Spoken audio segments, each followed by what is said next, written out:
ICQ Podcast episode 282, Yaesu FTDX 101D, hands on.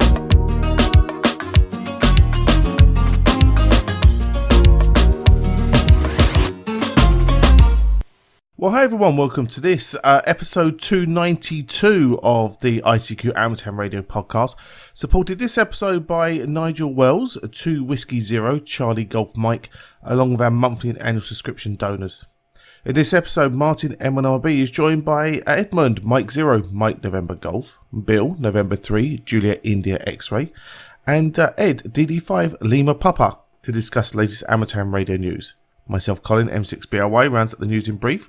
And this episode's feature is mine, Martin, and Edmund's visit to Yaesu, where we got hands-on with the new FTDX 101D radio, which is due for launch at the end of April 2019.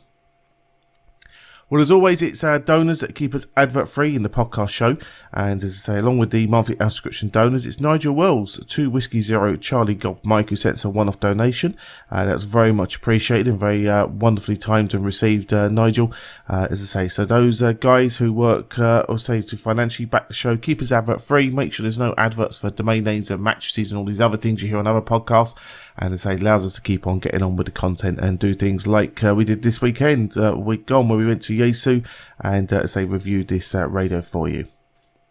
Also, just to let you know as well, coming up to the ICQ podcast event with Howard Mickle, the ALLCO, where we can work him on 2 meters on the 13th of May at 1800 UTC, which is 2 p.m. Eastern Time. So say there's more information on that on the ICQ podcast webpage. Along with that as well is we've also got Hamvention coming up very soon. There's a large ICQ podcast team arriving in Hamvention for the Friday and Saturday at the show. And I'll say we'd love you to come along and say hello. And as I say, it'd be great to meet any listeners that are there. You'll certainly see us. We'll be all wearing orange t-shirts, so you'll be more than welcome to come along and say hi and say introduce yourself. Well, let's get on with the show, and we're going to join Martin, Edmund, Bill, and Ed to discuss the latest amateur radio news, including UK Foundation license changes and a new Digital Mode FT4. Hope you enjoy. The ICQ Podcast. Getting it said for amateur radio. Well, hi guys, welcome to episode 292 of the ICQ Podcast. In this episode, I'm joined by Mr. Edmund Spicer M0MNG on the News Roundtable. Hello Martin, hello everybody. Hi Edmund, and good to see you again. Mr. Bill Barnes is joining us from the other side of the pond, N3JIX. Hi Bill. Good evening. Yeah, good evening. We're missing our headline act. We are. He's not well. I mean, I'm not well either, but he's a lot not weller than I am. And that's not good English, I know, but my head's not working tonight, so forgive me for some of the faux pas that might happen. And I hope you get better soon, and I hope Leslie gets well soon. Yeah. Well, we look forward to having Leslie back shortly. We also have Mr. Ed Durrant, DD5LP, over there in Germany. Hi, Ed. Yeah, from the other side of the channel. Good evening, everybody, and get well to Martin and to Leslie, of course. Get well soon. Yeah. Well, the advantage to you guys is I don't think you can catch this down a microphone and a Skype link, so I think you're fairly safe. You're fairly isolated from me, so that's a good one. So, all being all, I think we'll still have some fun. The first news story, UK Foundation licenses change. And I think we were talking about this, Ed, and saying this is a little bit of FUD, isn't it? I've actually got the new UK Foundation license book and the intermediate. There are some changes, but it's not a massive change for Foundation. There's bigger changes in the intermediate, but I actually think that when people get to the intermediate, they're getting all excited and rah-rahed up anyway. And some of the things they've added to the intermediate, I think the intermediates are going to lap up. But what do you think about this news, Ed? Yeah, I mean, at the end of August, beginning of September, I think it is, all 3 course syllabuses in the UK change. And the intention behind that is to make the intermediate exam a little bit harder, because it was positioned a little bit too easy as far as the ACMA was concerned, and also others. And I think these changes to the foundation license are more just to bring it up to date. They've added things like some questions about software-defined radios and digital audio converters, and small changes. So the amount of change at the foundation level is minimal. It's not going to make it harder to get into the hobby. But as you say, the next step, the intermediate step, is the one where the exam is probably going to be covering more subjects. I wouldn't say larger, but it's going to cover a broader area of the technical side of the hobby. And then there's also some changes to the full license as well, which I think, again, is more just to bring it up to date. So, this is all the sort of thing that should be done on a regular basis, is actually revise the syllabus to keep it relevant. Yeah, well, they certainly needed to, refresh it every now and again. I mean, we had very little news when we removed analog TV interference from the foundation training a few years ago, because the UK doesn't have analog TV anymore. So it was pointless asking people questions about analog TV interference. But it's an interesting one. Edmund, you got any thoughts on this one? I passed the foundation license almost a decade ago in the autumn of 2009, so I can't honestly say that I remember very much about its contents now. But if I were coming to sit the foundation again in 2019, I would definitely want coverage in there of the topics that have been mentioned: software-defined receivers, digital modes, more information about safety, because you only need to open any amateur radio magazine in the current day and age, and the adverts in there from the major emporia will contain these items. And I would, sitting here speaking as a full license holder, I would like to find out a bit more about SDRs and some digital modes. So I'm pleased that the exams are evolving with the times, and that these are now going to be included in the foundation exam.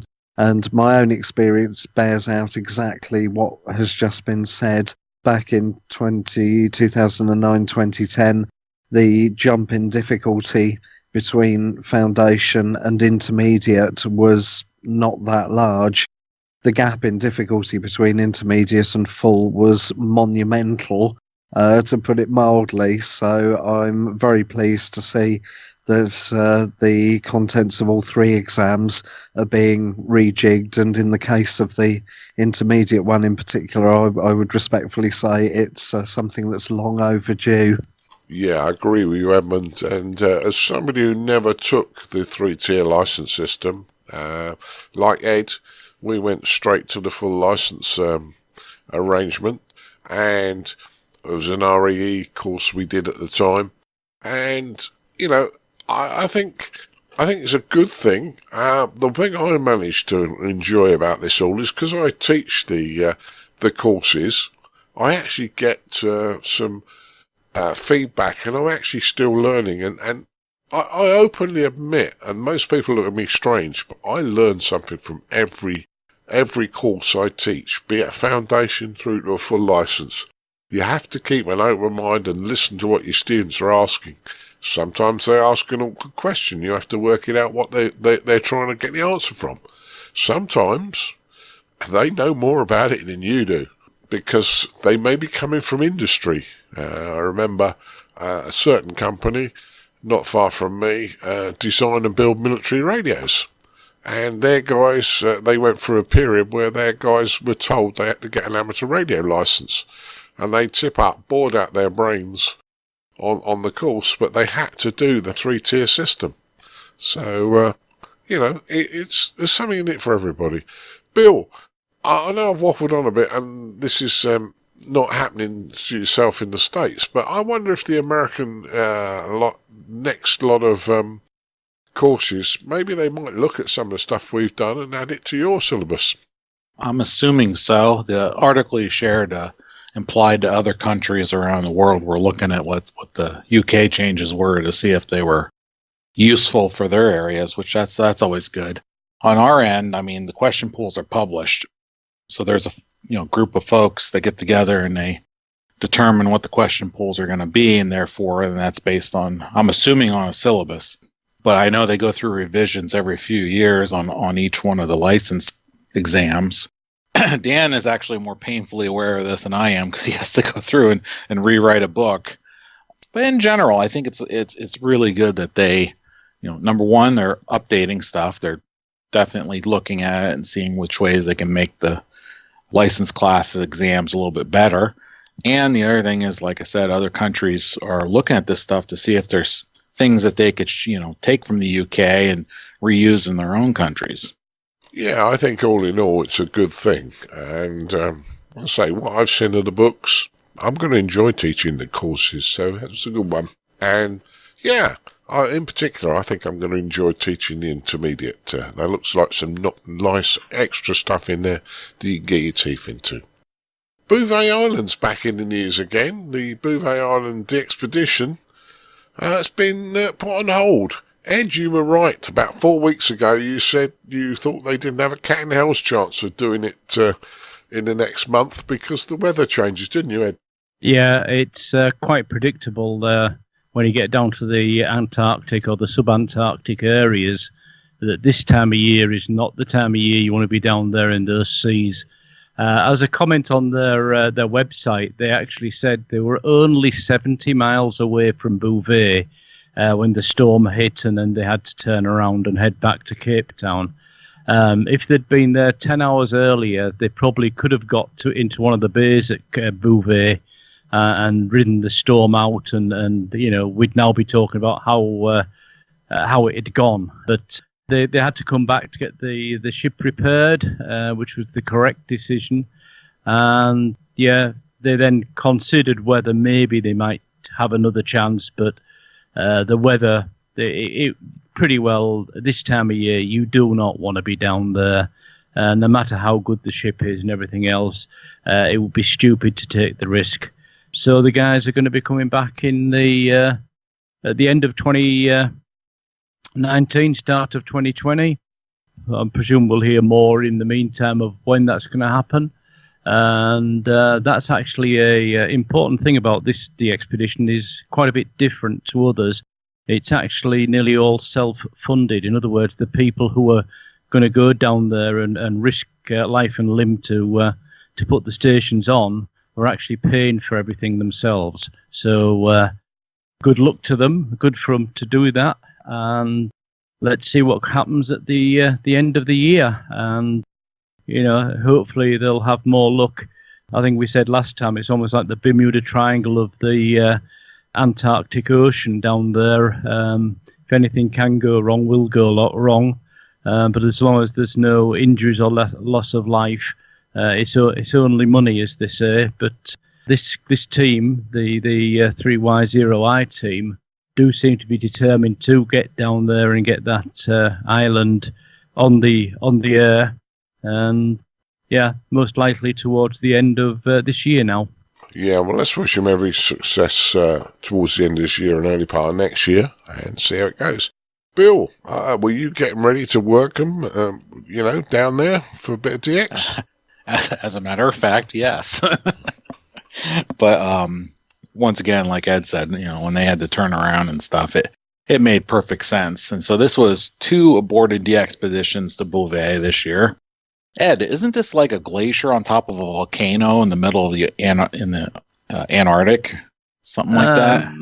I know it's got a glacier on it, but I think it is actually a proper island, stone island underneath. Is it a volcanic island? I'm not sure. I don't know. Yeah, I'd have to look that up. They certainly say it's one of the most, if not the most difficult place in the world to get to. And from the videos and things we've seen of things down there, it certainly looks to be the way. Yeah, that's what I was getting at is, there's a lot of little islands that are in the Antarctic that are nasty, but this seems like it's in a perfect storm nasty location as well. So I can't think of many other ones that are difficult to get to like this, but I wish them luck as well in the fall. And they did, the one nice thing I saw that they did in the article is they got their equipment stored in South Africa, so that's all ready to go for next time. Because that logistics of getting stuff moved around the world is just mind-boggling to me, especially when the amount of equipment you need to pull off a DXpedition. So at least they got that nearby for when they want to go again. And the other thing that I think we announced last time we covered this, the captain of the ship was so impressed by the professionalism of the team that he's actually investing money himself towards the next attempt. So, he's putting his money where his mouth is. I forgot about the letter he sent. Yeah, that was a neat letter. That's the first time I recall seeing something like that. All right. Well, let's say we wish him every success. Now, Edmund, you and I don't like being wet and cold, do we? We would never do this, would we, Edmund? Well, I certainly wouldn't. I'm not brave enough, so serious respect to all the individuals involved for even trying it. And I do feel sorry for them, not only because it's their own money, but also because they got within 70 miles, 10 hours of Bouvet Island, as I understand it. But having said that, all the money that has ever existed in the history of the world can't and won't replace one human life lost. Equipment can be replaced. An event that's cancelled can be postponed and done at a later date. So, as Ed has quite rightly said, it was the correct decision to return back. And if the pass mark for getting to Bouvet Island is 100%, then whether you get 99% or 10% doesn't really matter. You don't get there. So I'm sure it must be stomach churning to have got so close, relatively speaking, and then had to turn back. But the important thing is they're all alive, they're all safe, and they live to fight another day. And hindsight is a wonderful thing. And the idea about, if we'd got there 10 hours earlier, then we possibly would have been okay, possibly being the most important word there. So best of luck for next time. And when they do succeed, and I'm sure they will, having had all these setbacks previously will probably make their success seem even more sweet, hopefully. And if it was easy, then everybody would be doing it. So maybe the very reason for doing it is because it's not easy. Good luck to them. Yeah, I agree with you. Safety comes first. So they live to fight another day. And those of you who want to work the guys on Bouvet Island, looks like you got to wait another 6 to 9 months. And hopefully they'll be there for you. Moving on, Joe Taylor's been at it again. He's just come out with a new digital mode called FT4. Bill, you're a big digital man. What do you reckon? Oh, wow. So this came out actually I got it off the FT8 listserv. I got it off the WSJTX listserv. I got it off of Facebook group.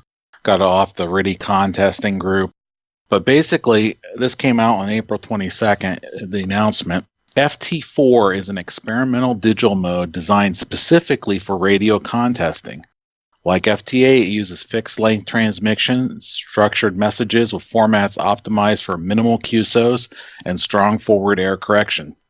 The transmit-receive sequences are 6 seconds long, which is, way shorter than the 15 seconds for FT8. And it's about the same speed as RIDI radio contesting. Joe and Steve, you now have my attention. Like, wow, here we go. So that's very exciting that this is coming out.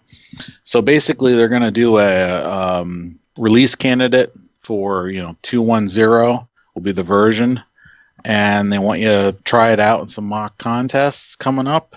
They have some. I'm trying to remember the dates. I'm just looking here quick. There's the 29th, they're supposed to release a can't release candidate. May 9th, May 14th, June 5th, July 15th.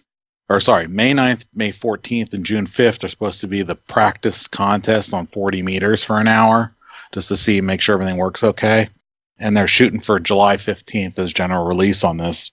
If this actually ends up being as fast as RTTY, but it can work signals deeper into noise than RTTY can, I'm very excited, and I expect this to be a very popular mode for those that like to do the digital contesting. So all in all, big thumbs up from you then, Bill. Oh yeah, two thumbs up, smiling from ear to ear like Leslie.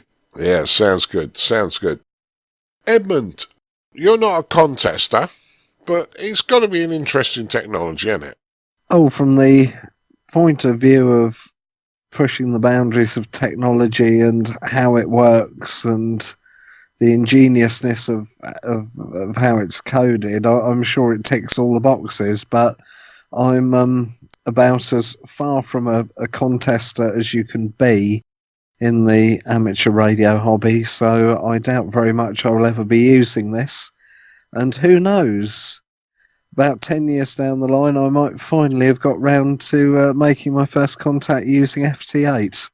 Well, some of the coolest Philistines, mate. I did 50 contacts on FT8 a good few months ago on the Belfast. Tim set it up for me and he said, okay, just play with this. And I got to something like 48 contacts and we were almost leaving the ship.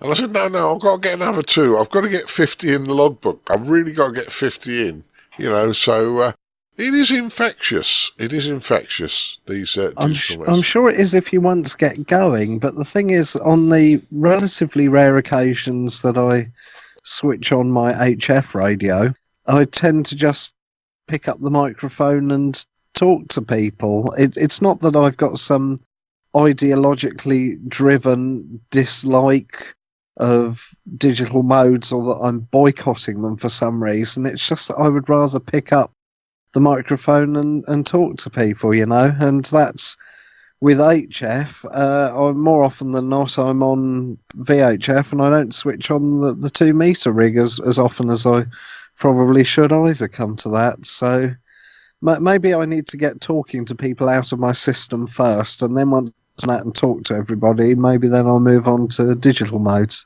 Yeah, well, there's nothing wrong with that. The hobby's massive and we all play in one little bit of it, but then when we get fed up we move somewhere else, so nothing wrong with that at all, mate. Ed, what's your thoughts on this one?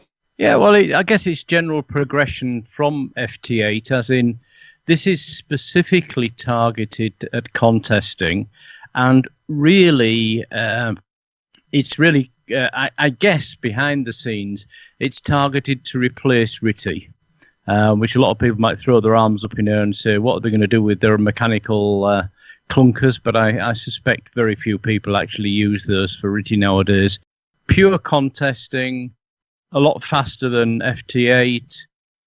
You'll have FT4, then you'll have FT8, which will be used for DX contacts and DXpeditions, and then you'll still have JS8 call if you actually want to have a conversation. All of which using the under the hood the same software that Joe Taylor and Mr. Frank, I can't remember what his first name is, have created. And yeah, quite amazing technology. Just remember, we're amateur radio enthusiasts and we're getting to touch and use for free technologies that companies might pay millions, if not tens of millions of dollars to develop, if it had not been an amateur radio piece of work by some very intelligent and capable programmers. And yeah, whether you like contesting or not, as I think, Martin, you were saying, there's plenty of different parts of the hobby, and contesting is only one of them. But and this is a tool for contesting and for nothing else but contesting. And yeah, we'll see what happens to RTTY in the meantime. My suspicion will be that RTTY will go away and FT8 will replace it. FT4 will replace it. I think you're right, Ed. In contesting.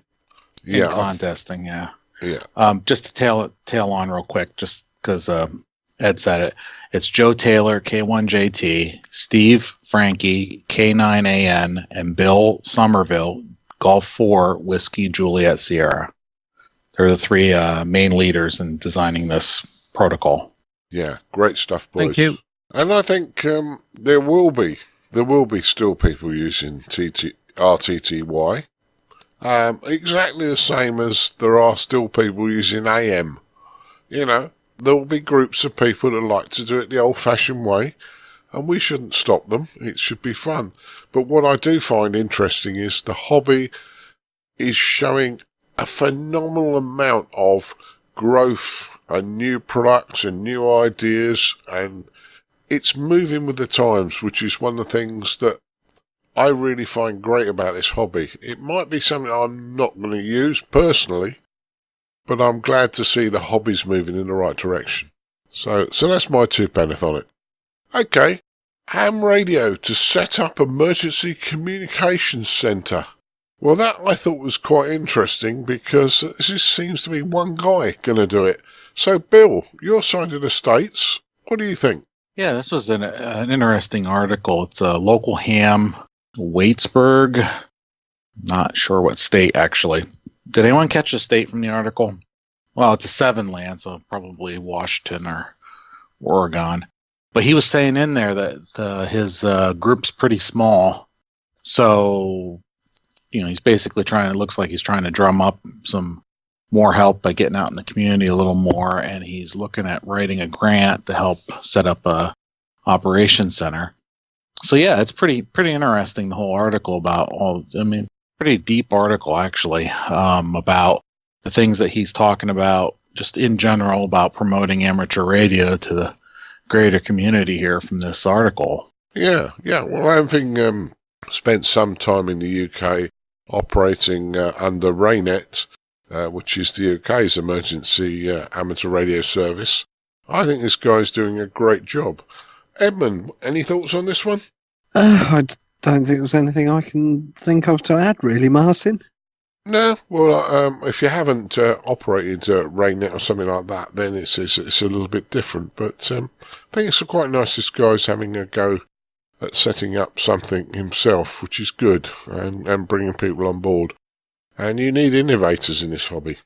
Ed, any thoughts on this one?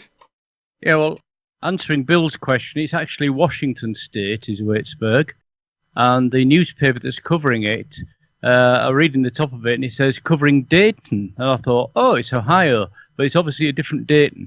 But yeah, this guy is obviously already involved in ARES, and he's basically doing the work to set up this emergency communications centre.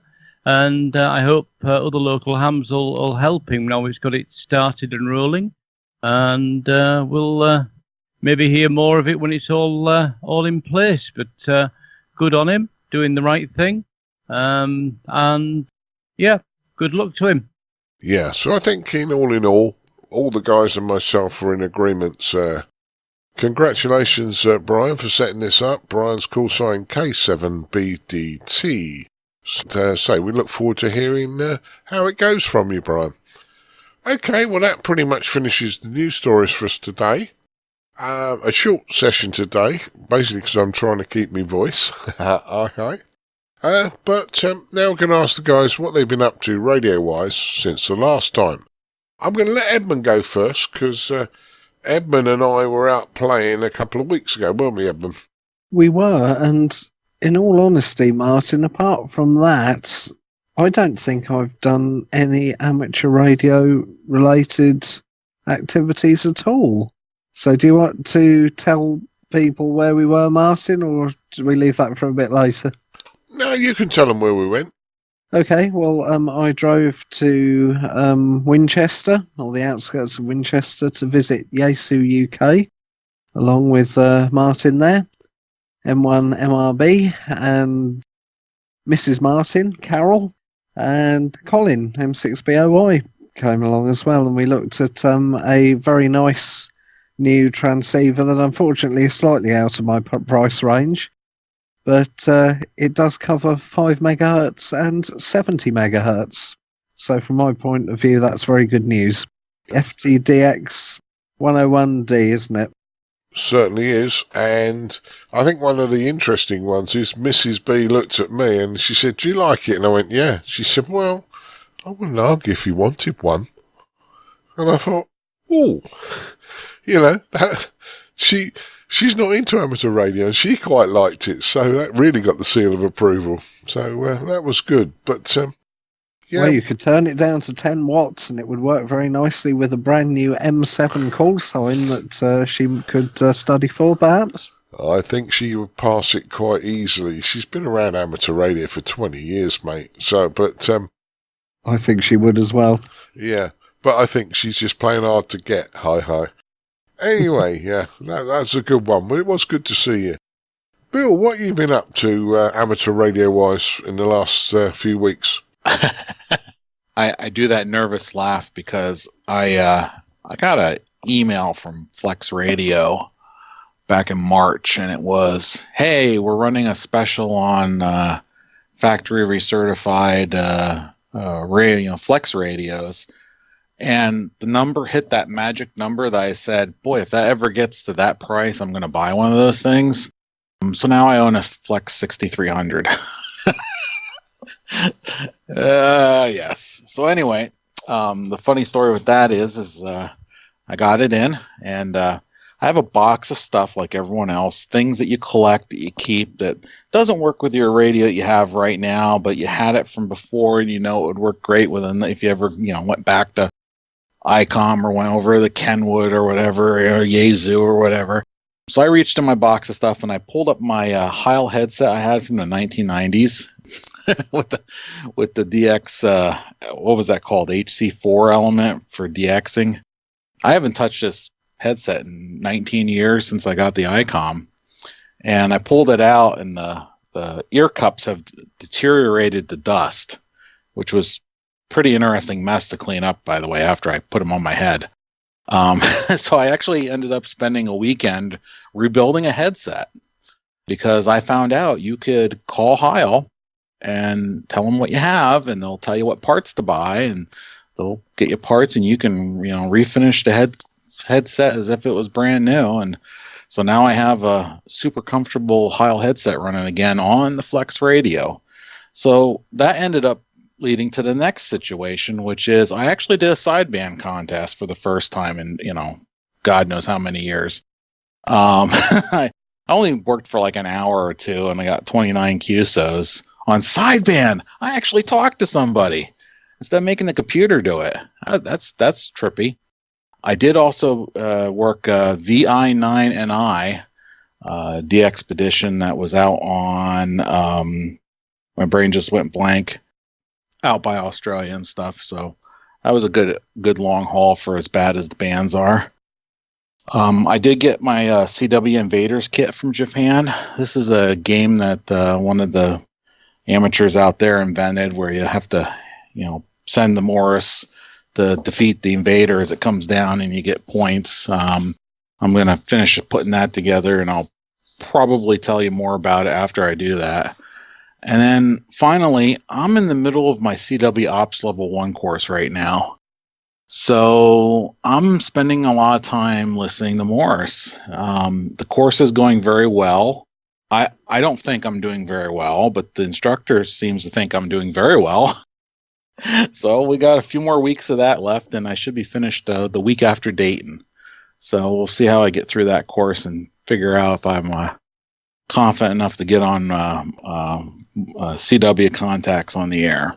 Right, that sounds really interesting. The Flex radio sounds nice. And if Dan Romachek was on tonight, it was his night, he'd be shouting at you, "Get on the air."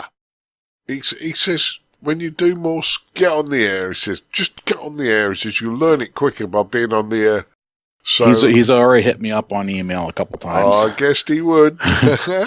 But, yeah, I love Dan to bits for that, but he is spot on that.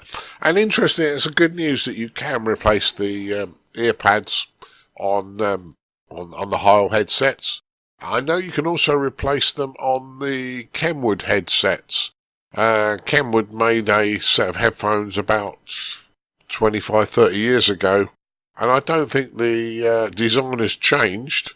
and you can just reorder cups, new earphone cup bits for them if they disintegrate as well. So don't necessarily throw your headsets out if they go wrong. It's something worth remembering. Ed, what have you been up to? Well, it sounds like a broken record. I've been out doing some sotor activations again. Tried to pack the last couple in after the last recording before the end of the winter bonus points, and managed that, and did a few more. And also have been on each of those activations and on a couple of little portable operations. I've been trying out my new VP2E antenna, which is a wire antenna that is sort of directional and seems to be working quite well. I've made a combined 40 meter, 20 meter linked version of that, and that's working quite well. Of course, I'm getting slowly ready for hamvention now, and one of those things is to decide what radio equipment I'm going to take with me, because I'm going to do a sotor activation in the US as well. So I want something that's going to work, but also something that isn't too heavy and to carry around everywhere. And yeah, a part of that, I've just realised my 6 meter mini mast won't go into the bag I've got, so I've got to do some more thinking and more planning for hamvention, but certainly starting to look forward to that. It's not a long way away now. It certainly isn't. It's only, 3 or 4 weeks, isn't it? Something like Yep. that. But certainly looking forward to that one as well. Well, as Edmund mentioned, we descended on Yaesu, UK, a couple of weeks ago for 6 hours, and they gave us their hospitality for 6 hours. We had a lot of playing with their FTDX 101D, which is the feature on this episode. There will be a YouTube video going up, very similar, because we videoed at the same time. And we also played with their new Fusion Gateway or Fusion Hotspot.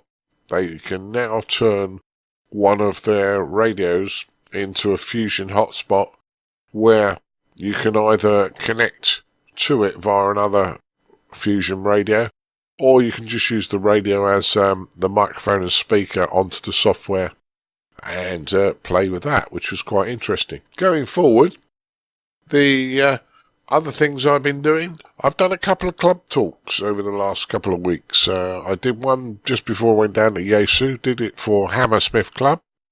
I did one on Practical Fault Finding Forum, and I think I blew their mind a little bit, but a lovely group of guys, really interesting to meet them, and I've been invited back later in the year to do another talk for them. Also did a talk last night for the Dorking Club, and we did the ICQ podcast talk. Now, for those of you who listen to us, you're probably thinking, why is he still doing the ICQ podcast talk? There's a lot of amateurs out there that just haven't understood what a podcast is. So we did that. That was quite good. And the other thing I've been doing is getting my car ready for some quick operation. Now, often when I want to go out and play radio, I've only got an hour or two, and I'm in a bit of a hurry. And I thought, let me do some changes to the wiring on the car. And instead of rushing out and having a problem, I drive an automatic, so I need to know if the battery level's getting low. So I got myself one of these small LED voltmeters and fitted it into the dashboard, but I did put a switch on it so that if it generated any noise I could switch it off, but I can switch the voltmeter on easy with a quick switch, and there's a red and black banana socket on the dashboard which I can read out, plug a rig in temporary as a temporary fix as I'm sitting at Hilltop or something. And the other thing I did was I bought a bulkhead USB socket, and you connect your 12 volts to it, and it charges at 2 amps and 1 amp. It's got two sockets, one to charge at 2, one that charges at 1 amp, and quite honestly, it's very, very useful because it stops everybody else who's phone-centric when you're out in the car. Oh, my phone's run out. Oh, my phone this and the other. It's dead easy. Just plug it into this bulk socket and it works. So for the square root of nothing, that'll solve that problem. So all in all, sounds like we've been busy. I say mine has been mainly mobile operating, but all in all, fun. So I'd like to thank each and every one of you for joining us tonight. I'd like to thank Mr. Edmund Spicer M0MNG. Thanks for having me on, Martin. No problems, mate, and we'll see you in a couple of weeks' time when we go out of Dayton. Mr. Bill Barnes, N3JIX. Yes, thank you for having me on anytime. Yeah, and we'll be out with you in Dayton, won't we? The four of us will actually be together out there, so it's good. And Mr. Ed Durrant, DD5LP, who will be with us in Dayton. Thanks for coming. Yep, thanks for the invite, Martin, and looking forward to Dayton, or to Xenia. Yeah, 73's all. 73. 73. 73.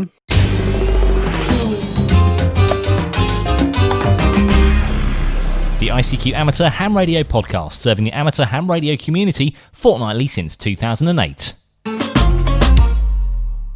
And now it's time for a look at the news in brief with me, Colin M6BOY.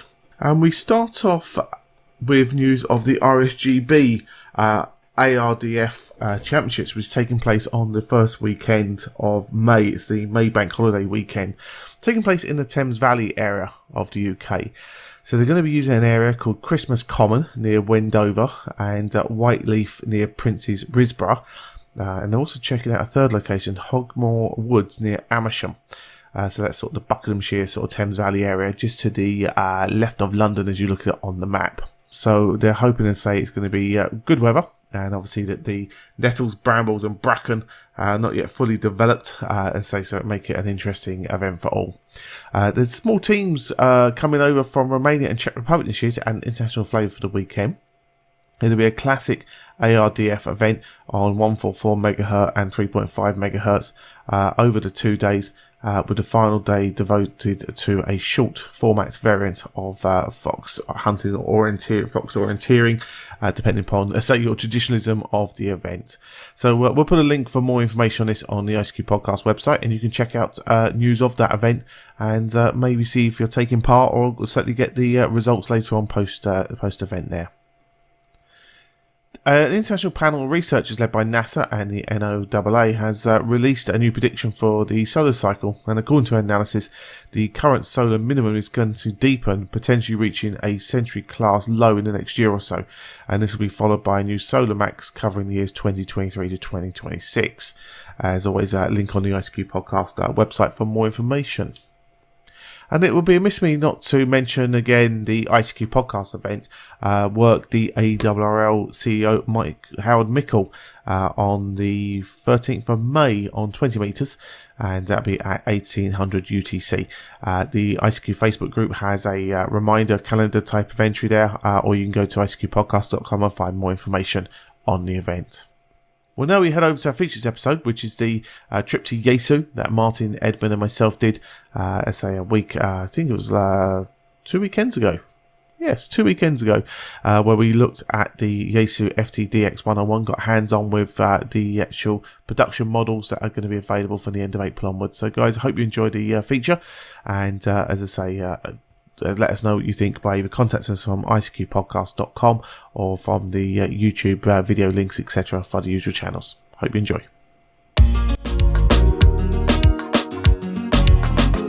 And now what you've all been waiting for, this episode's feature from the ICQ podcast.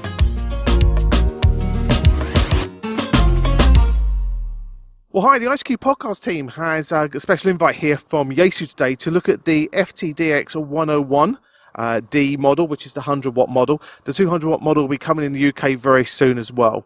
This radio is released at the end of April 2019, and we've been very lucky to spend time here with Carl and Dean at Yaesu UK to look at the new rig that has been widely anticipated for amateurs coming on the market very, very soon. So I hope you enjoy, guys, and if you're interested in the rig, I'm sure contact either Yaesu or your local dealer for more information, and obviously place your orders. So we're here looking at your FTDX 101. We're going to do some interesting things on it today.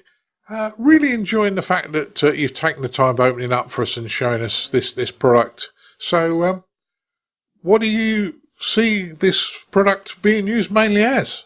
Okay, so this is our new hybrid SDR radio.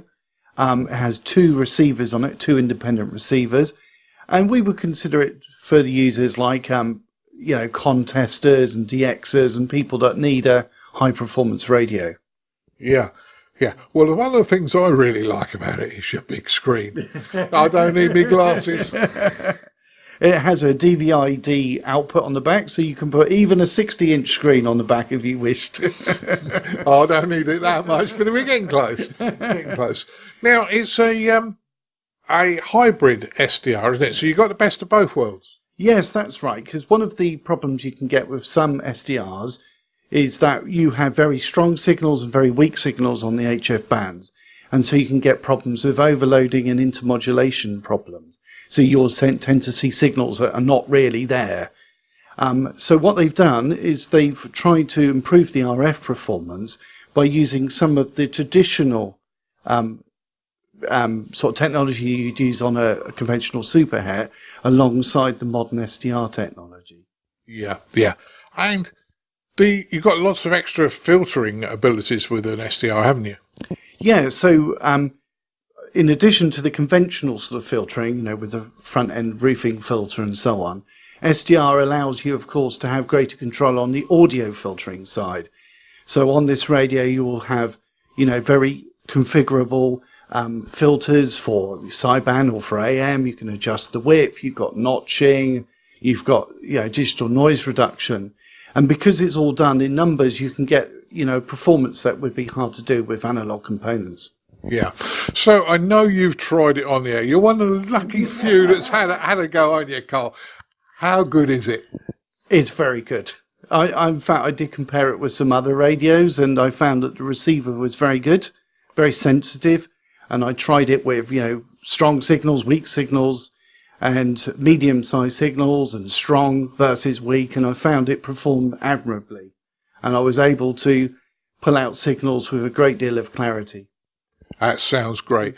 And obviously, I'm going to ask you where you see this fitting in your product range. Is it in the middle, is it at the top end, or whatever? How would you see it fitting in your product range? So really, I would say it comes alongside the FTDX 5000, similar in the fact you've got 2 receivers and with all the controls you'd expect on a contest-grade radio. But if you want to have the ability to use, say, like the waterfall displays so that you can sort of see signals that are happening in the past, and there's an advantage to using this type of radio. Yeah. So you mentioned contesters. So really interested in being able to look at 2 bands at the same time. Yeah. Got to be a great idea. What about people? Anybody at the moment spoke about taking them on a DXpedition? And in fact, some have already. Yeah. So we should see some of these maybe on a nice beach somewhere, on a nice island, or up a mountain somewhere. But yeah. Yeah. You didn't get invited to go on the nice beach then? No. Maybe next year. Yeah. So. One of the things we always get beaten up for, and I know Dean is with us today as well, but what's the RRP on this one? So at the moment there are 2 models available. You've got the FTDX 101D, which is the 100 watt version. That's going to be available at the end of this month, around the 30th, and we expect the price to be £3,149. That's good. And when you say the end of this month, we're actually in April 2019. So end of April 2019, the first models will be coming available. So, place your order with your dealers now, because they will be available fairly soon. Now, I'm not going to put you on the spot, because Dean did say you haven't exactly got the price for the 200 watt model yet. But not yet. That's coming soon, isn't it? Yes, it is. And that's going to have 200 watts. It's also going to have more filters included as standard, and we expect around the end of July, but that's to be confirmed at the moment. Yeah. So don't hold Carl up against the wall if it doesn't come out in July.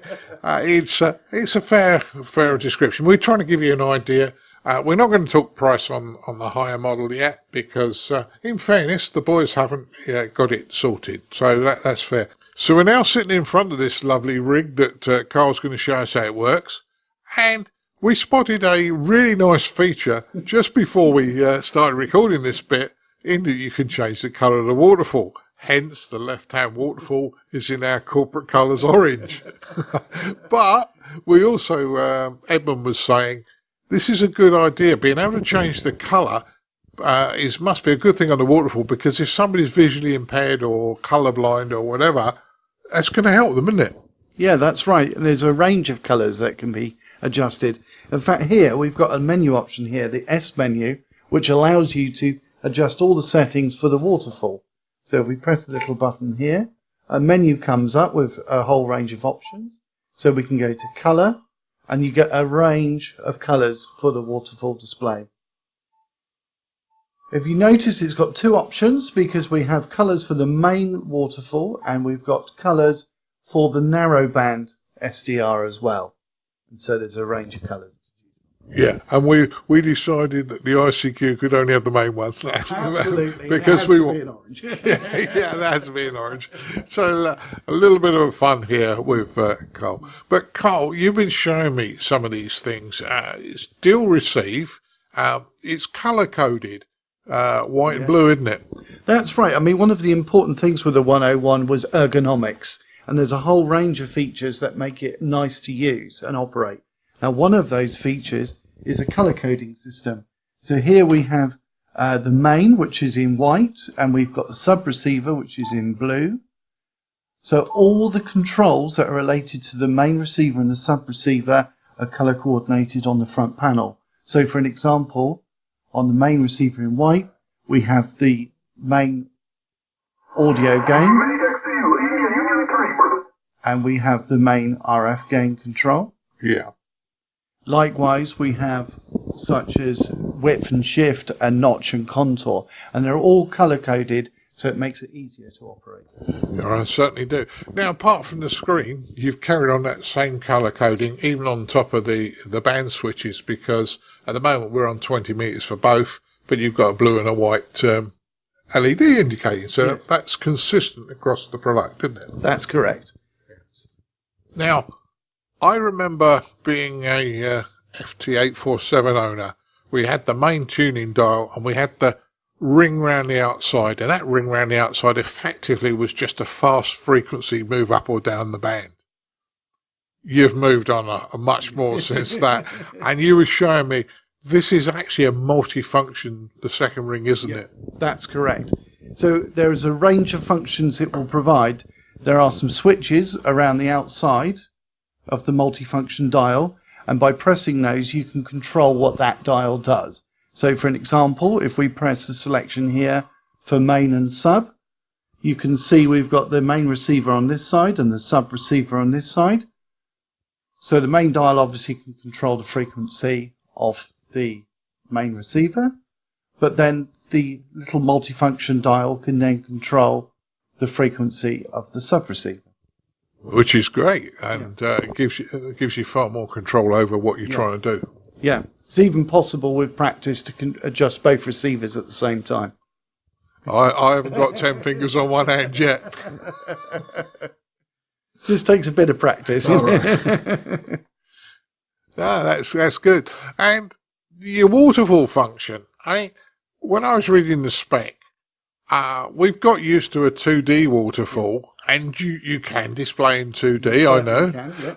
But you have a 3D waterfall, which is quite interesting how you can see the depth as well. That's a fairly unique feature, I would have said. I believe so, yes. And of course, one of the things about having the 3D waterfall is you can see what's gone on in the past.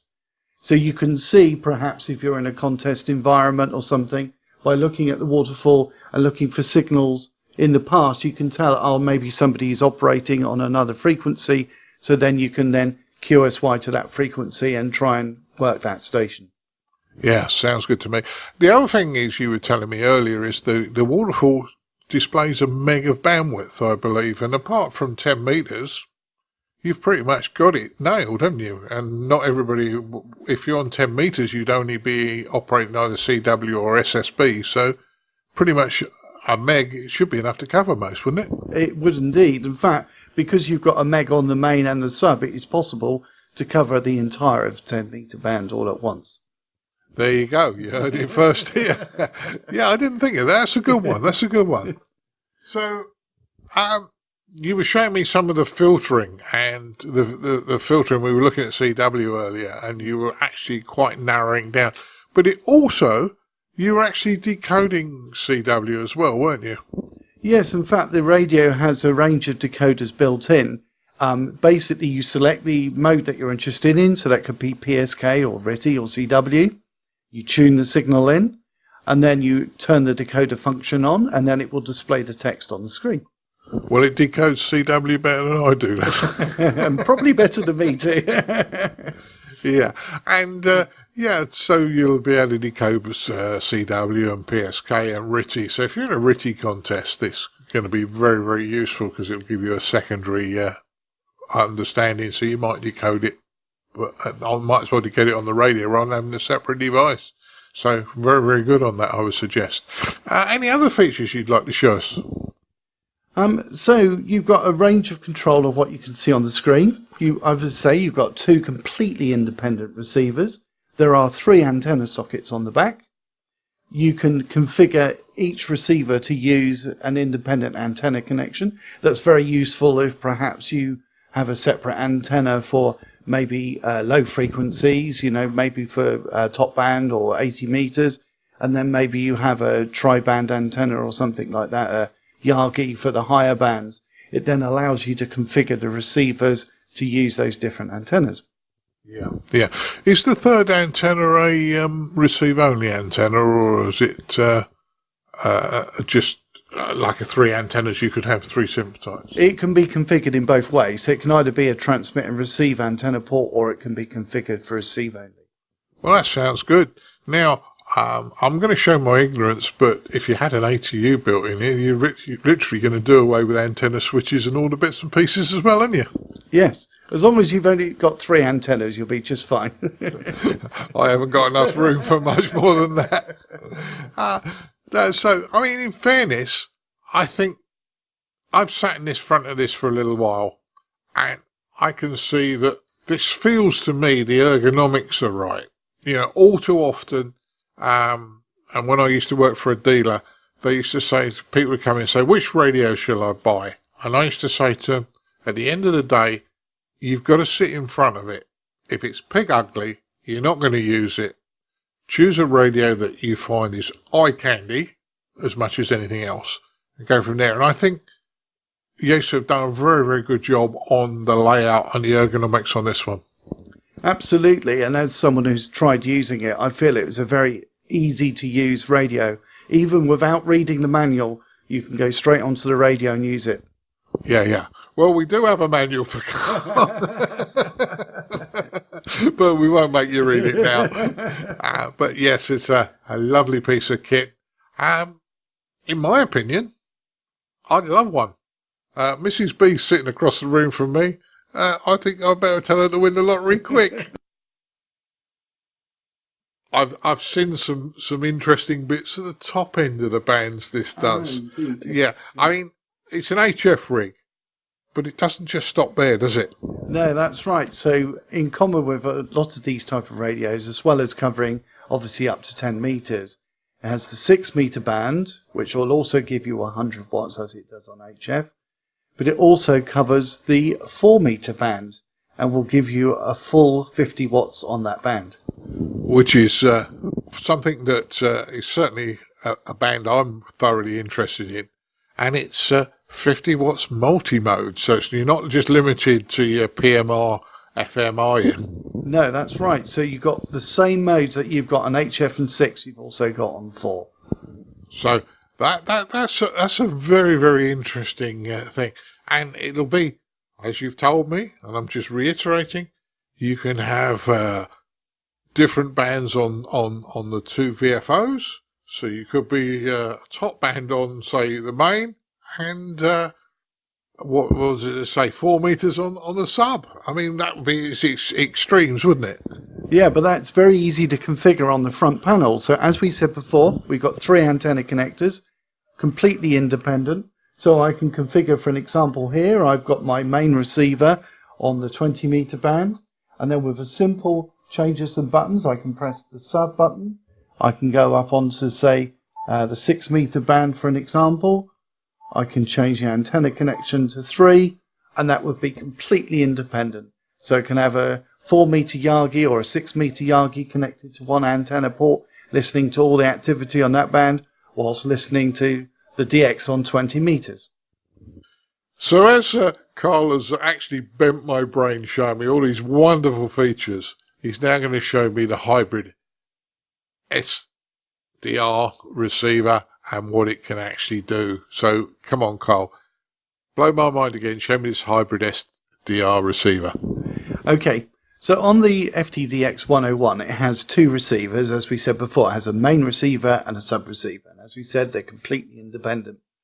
Now, each receiver actually has 2 SDRs. Yeah. So it has a wideband SDR, which can go up to 1 megahertz wide. As we can see here, if we press the span button, I can go up to 1 megahertz of spectrum, and I can see all the signals that are in that space. In addition, in order to improve the receive performance, particularly in the harsh conditions on HF bands where you've got broadcasters that are very strong next to maybe some weaker amateur signals.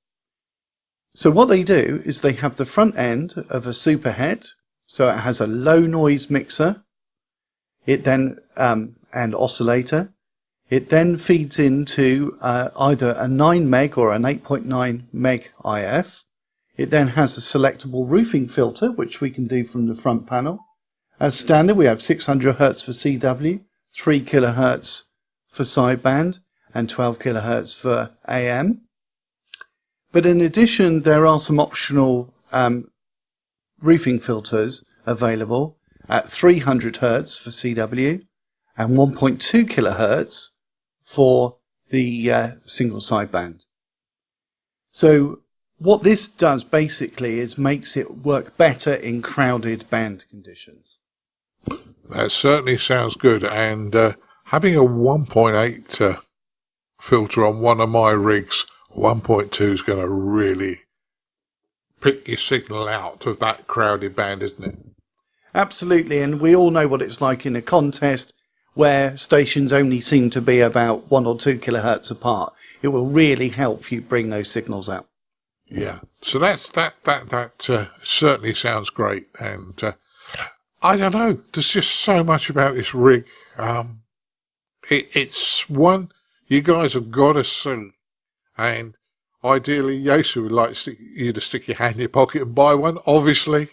But if you are looking to buy another rig fairly soon, from what I've seen, this is the sort of rig you should be looking at. It's got lots of features, lots of capabilities, and if you're a serious HF operator, this is probably the rig to go with, I would say.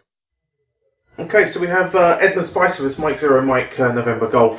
He's had a quick play with the rig today. I've noticed as well how clear that display is, and from a usability point of view from your end, they say not only is the touchscreen really, really clear, but how quick that screen pushes out to the external monitor is very, very easy to use, isn't it? There's no lag at all between what you hear through the loudspeaker, the visual representation on this screen, and what you see on the monitor, even when the screen is displaying more than one method of display. And the fact you can put it on a really large monitor such as this one, and the colours are customizable, make this very well adapted, I think, for people who might be colourblind or otherwise have problems with their sight.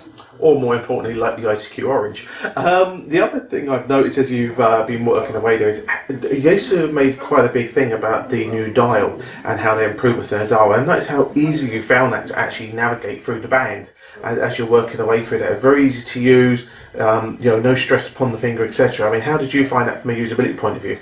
I hadn't realised until we came here today there are actually 2 dials. There's the one here at the front and there's one nearer the back. I haven't used the back one at all since I've been sitting here, but I can put my finger in the little dimple here and just turn it very easily. Doesn't need a great deal of force or pressure, and it feels very nice at the end of my finger there. So it's very similar to the FT991 in that respect. Indeed, the whole layout of the front of the radio is similar to the 991, although obviously it's a lot longer this way. So if you have used that radio in particular, but in general terms any recent Yaesu rig, I don't think you would have many problems just sitting down and using this straight off without reading the 122 page manual first, which I must confess I haven't done yet. Okay. And audio quality as well, from what you're hearing through, I mean, it's very impressive, isn't it? You know, just from the loudspeaker in the box itself, rather than actually have to put headphones on, that audio speaker built into the actual device itself is actually very impressive. To my ears, the audio does sound very nice. I'm not an extreme audiophile in the way that some people are, admittedly, but I could quite happily sit here and listen to what's coming out of the loudspeaker on top here. It's quite sizable, you can see from the size of the grill, so you don't have to turn the volume up very far for it to be more than loud enough, and if you turned it up all the way by accident, then you would be able to hear the audio from this radio from quite a long distance away, I think. So all in all, on a very brief road test of the new FTDX 101D by Yaesu, it's a very easy to use, very functional rig coming to the market at the end of April 2019.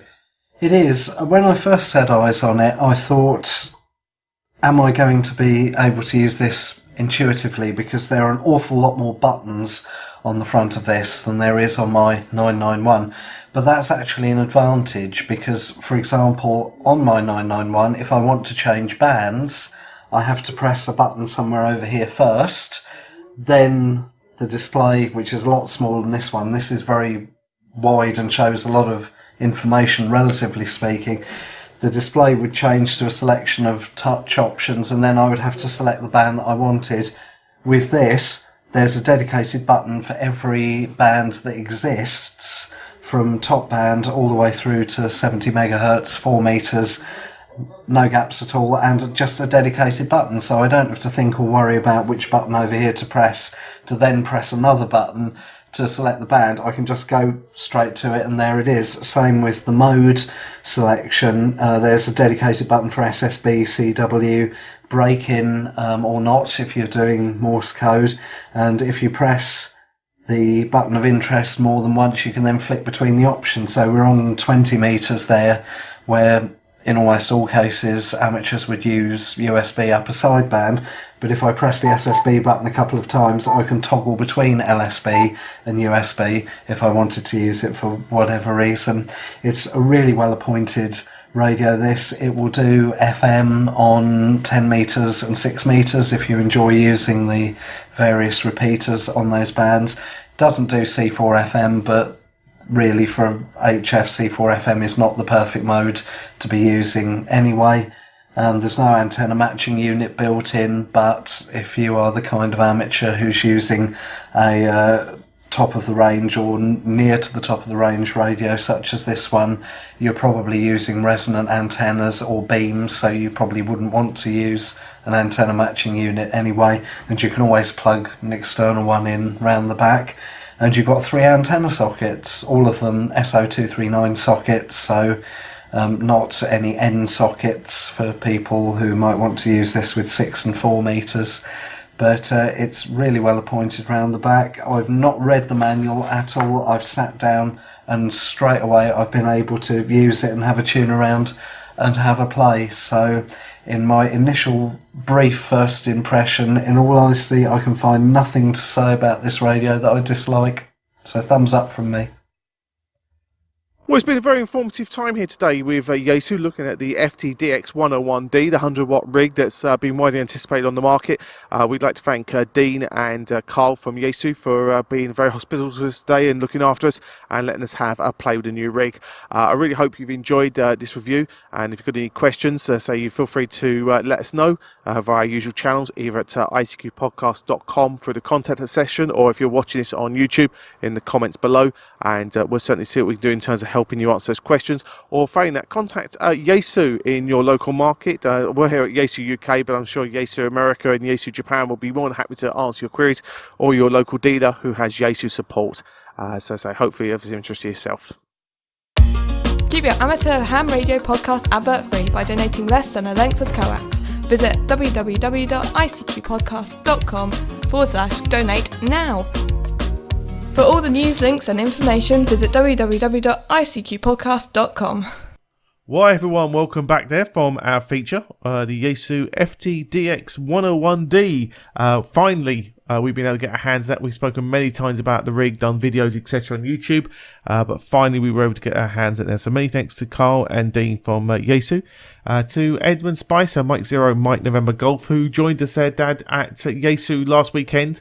And to say, a quick fly in and fly out the UK for me to help pull that together, and a fine feature I would suggest with lots of relevant information for anyone that's been waiting probably for a good 12-18 months for that rig to finally come to market. Yeah, certainly was, Colin, and it's certainly eye candy. Even Mrs. Butler got quite excited about it. So, it's a nice rig. I think it'll do very, very well. I think, you've got to go and see it yourself. But if you're in the market for a rig, yeah, I'd certainly put this one on the list. Yeah, I'm sure it will be at Hamvention, for people to have a look at and actually touch and play. And I know it's been quite hard to get maybe too close to the rig in various shows around the world. But I'd say it'd be there in as I say, check it out there. Now, guys, as I say, you probably heard there on the feature, you can change the waterfall to ICQ orange. I would suggest asking Yaesu before doing it. They might not necessarily want that in the case of their stands. But as I say there. Obviously, just let you know, we've got a team going to Hamvention. I think there's 8 of us going in total, so we will be at the show on the Friday and the Saturday of Hamvention. So feel free to come up and say hi, hello, how you doing, and let us know, obviously, what you think of the show. Hopefully it's all positive, but let us know what you're thinking of the show. Reminder as well, guys, for event for your diary, 13th of May at 1800 UTC, the ICQ podcast event of working ARRL CEO Howard Mickle on 20-meter band. Even more information on the ICQpodcast.com website and the ICQ podcast Facebook page, obviously to get involved there. So as I say, certainly pop that one in your diary for you. As always, we'd like to thank our donor in this episode, Nigel Wells, 2 Whiskey 0 Charlie Golf Mike, for his one-off donation to the ICQ podcast. His donation, along with the monthly and annual subscription donors, have helped keep this show advert-free. As I say, keeping hopefully your enjoyment of the show details without breaking for adverts. So we really do appreciate that there. As mentioned, this episode's feature, along with other features that we've done in the past, there'll be video of this on YouTube. So check out youtube.com/ICQ podcast for, the visuals of the radio. And while there, obviously, check out all the other videos we've done and subscribe to our YouTube channel. We really would appreciate that for you there. You can keep in touch with the latest news over the fortnight before our next show by subscribing to our newsletter at icqpodcast.com, which is you're more than welcome to do. That's a free of charge newsletter, and just like the show, there's no advertising involved in the newsletter. We'd like to thank Edmund, Mike 0, Mike November Golf, Bill, November 3, Juliet India X-Ray, and Ed, DD5 Lima Papa, for taking part in the news roundtable. Thanks a lot, guys, for taking part in that show there. So I think that just about wraps up everything I can see here, Dad. I can't think of anything else to remind people. But importantly, as I say, it's time to make the cup of tea for Mrs. B and Chucky Bicky. And maybe, as I say, she might one day let you get your hands on an FTDX 101. Yeah, certainly might, Colin. She was very pro the radio. And she'll be in a minute, so I'll make her a cup of tea and we'll have fun chocolate biscuit. But what I will say to you guys is, and I know Colin's already said it, but I'll say it again, why don't you subscribe to our YouTube channel? When we put videos up there, I know we don't put hundreds up there because we're predominantly an audio podcast, but subscribe to our YouTube video, because when we do put videos up there, you're gonna know about it, and there's some good ones going up this year. So the FTDX 101 is certainly a good one, and I think there are a lot more that you're going to really enjoy. But enough of me. Just make sure you subscribe. Exactly, guys. So, look, I will bid you 73s until listen 73s. And as always, we'll catch up all again in a fortnight's time. 73s. Yeah, 73.